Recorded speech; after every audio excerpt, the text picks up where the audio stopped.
හයි good මෝනිින් චැනල්ල හදල පලවෙනි blog එක අද තමයි දහන්න මම උදේම නැගිටලා පොඩ්ඩක් සිින්දුවක් දෙකක් අහගෙන ඉන්නකොට අපේ පාප මිත්‍රයටිකගේ මට කෝල්ලයක් කෙනවා දවසට කරන්න කොච්චර වැඩතිබුණත් නැගිටපු ගමන් ඇඳේ බෙච්චිට් එක නවලා කාමරය පොඩ්ඩක් සුද්ද කළ යානගේ සෑහෙන ලොකු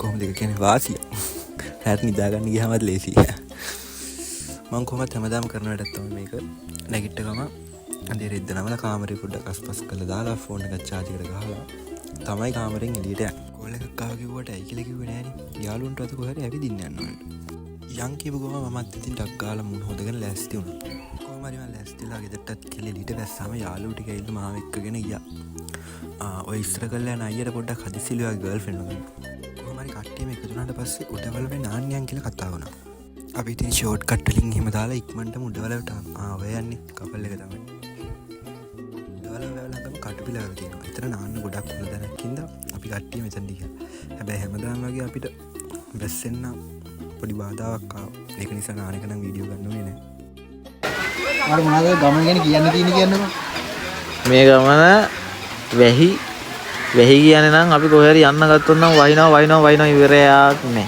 මේ අපි ගමන කොලටි. ගමන සුපිරි.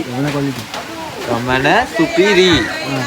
ඊට පස්සේ අපි තෙතැඳුම් මාරු කරගෙන අපව ගෙදරෙන් ලෑස්ති වෙනකොට කට්ටියට පොඩි බඩගින්නක් ආවා. එතන මෙහා පැත්තේ තියෙන කඩේකින් ඉතින් රොටි අරගෙන මේ විදිහට අපි කෑවා. ටික කාලේ ගරුණාට පස්සේ වැස්සත් පොඩ්ඩක් අඩු කරාම අපි ඉතින් ආපහු ආපුවාරෙන්ම ගෙදර යන්න පිටත් වුණා. ගෙදර යනකොට නම් මැස්සේ නෑ හැබැයි. එහෙනම් ආපහු දවස් බ්ලොග් එකක් කරන් එන්න. හැමෝටම ගුඩ් බයි.